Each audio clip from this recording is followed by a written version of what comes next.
Welcome back to Wrestling Juice, and if you are watching this right now, I need you to stop everything you are doing and pay close attention, because what I'm about to share with you is without question one of the most disturbing, most violent, and most career-altering backstage incidents that the world of professional wrestling has witnessed in a very long time. We are not talking about something that happened inside the squared circle with cameras rolling and a referee standing by.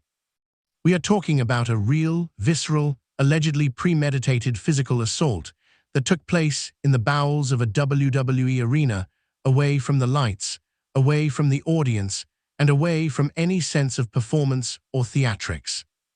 Approximately 20 minutes before a live episode of Monday Night Raw aired on March 23, 2026, Brock Lesnar, the man known universally as the Beast Incarnate, one of the most physically dominant, legitimately dangerous, and genuinely feared human beings to ever lace up a pair of boots in professional wrestling, was reportedly blindsided in a savage attack carried out by rapidly rising star Oba Femi, and what allegedly unfolded in those moments was so brutal,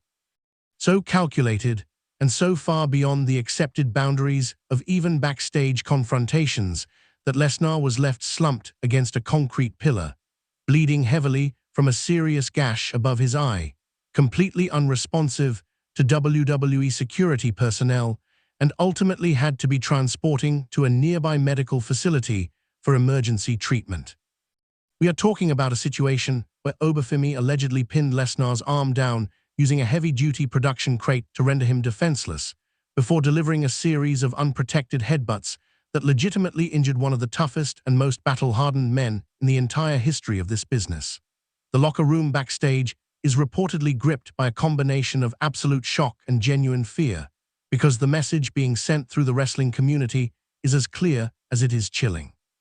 If Oba Femi is willing and capable of doing something like this to Brock Lesnar of all people, then nobody walking those backstage corridors can consider themselves truly safe. And sitting right at the center of all of this, the question that every single wrestling fan on the planet is now asking themselves: what does this mean for WrestleMania? Is Lesnar's scheduled match now in serious jeopardy? Is this the moment where the wrestling world witnesses a genuine changing of the guard, where a new monster tears down the old one to announce his arrival at the very top of the food chain? This story is enormous, and we are going to break down every single layer of it right here on Wrestling Juice.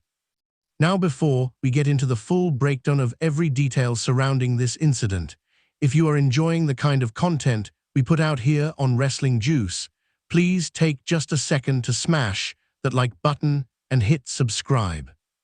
We know that over 98% of people watching our videos are not yet subscribed to the channel, and while subscribing costs you absolutely nothing, it genuinely makes an enormous difference to how this channel grows and how we are able to keep bringing you coverage like this. And if you are already subscribed, then you are an absolute legend, and we sincerely appreciate every single one of you.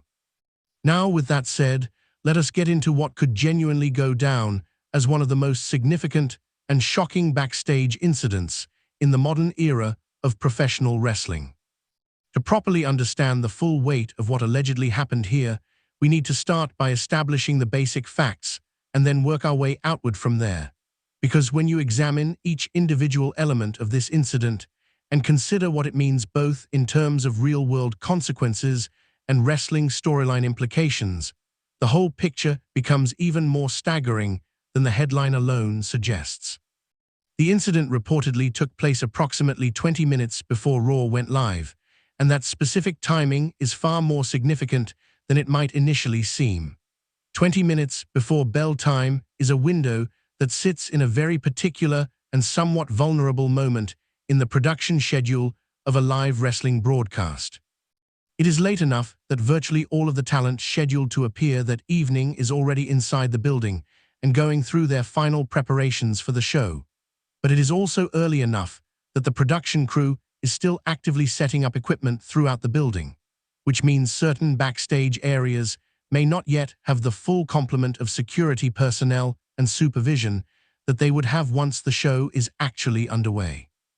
That combination of factors, a full roster already in the building, security not yet fully distributed, and production equipment being moved and positioned throughout the corridors, creates an environment where someone with deliberate intentions could identify the right moment and the right location to carry out an attack with a reduced chance of immediate intervention.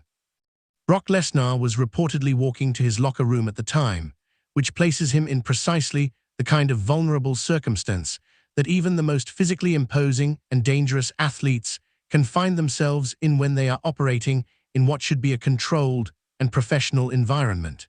When you are making your way to your dressing room before a show, your mind is not in combat mode. You are mentally going over your plans for the evening, perhaps checking your phone, perhaps having a conversation with someone, perhaps thinking through whatever segment or match you are preparing for. You are not expecting to be attacked. And for someone with the physical capabilities and the legitimate combat pedigree of Brock Lesnar, that mental state of relative relaxation and normalcy is essentially the only condition under which catching him off guard becomes even remotely possible. Oba Femi, if the reports are accurate, clearly understood this reality and made the calculated decision to exploit it fully.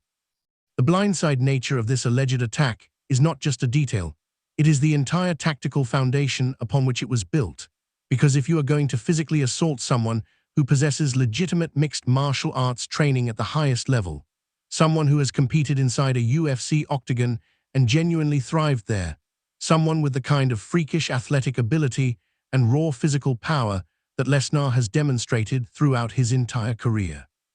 then giving that person even the slightest moment of warning or preparation is essentially deciding to lose before the confrontation even begins. A fair fight with Brock Lesnar is a losing proposition for the overwhelming majority of human beings on this planet.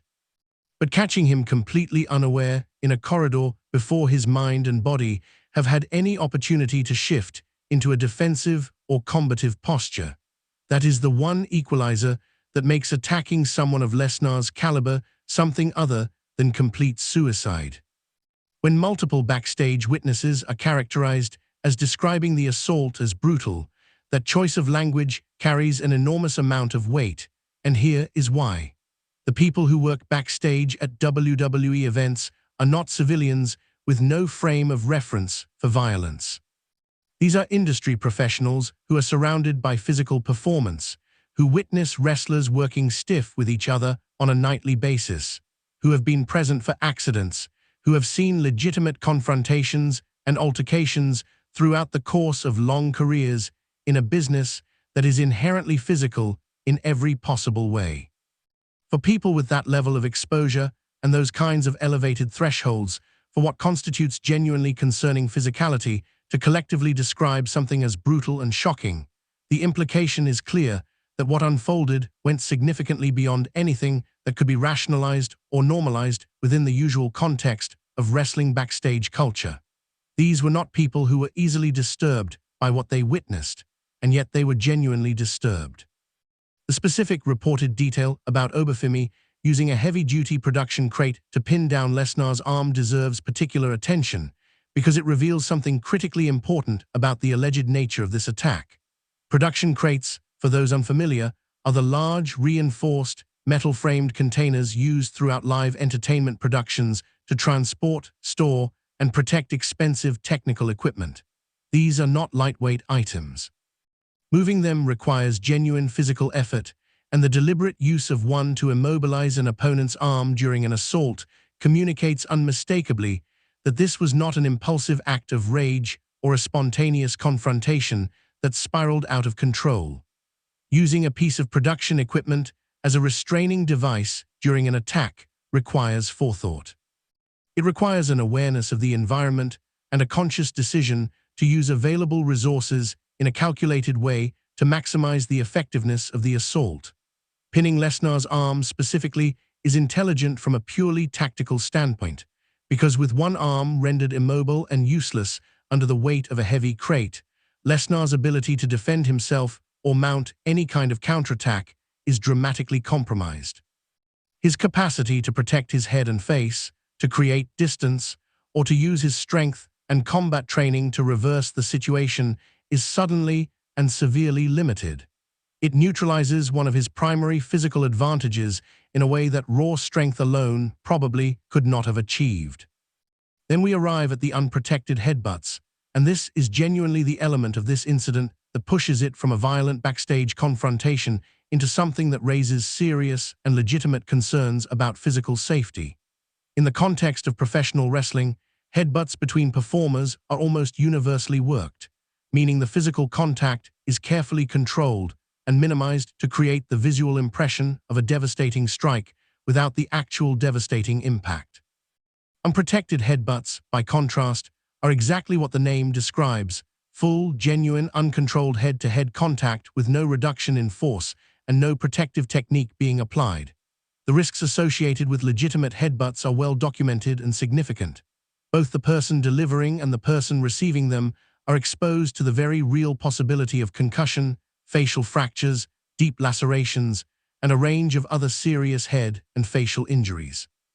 The fact that Oba Femi was reportedly willing to absorb the very real physical risk to his own body that comes with delivering unprotected headbutts suggests a level of commitment to causing genuine damage that goes beyond the kind of angry but ultimately controlled aggression you might expect from even a heated backstage confrontation between two professionals. That level of apparent disregard for personal injury in the pursuit of inflicting maximum damage on an opponent creates a genuinely unsettling picture of intent.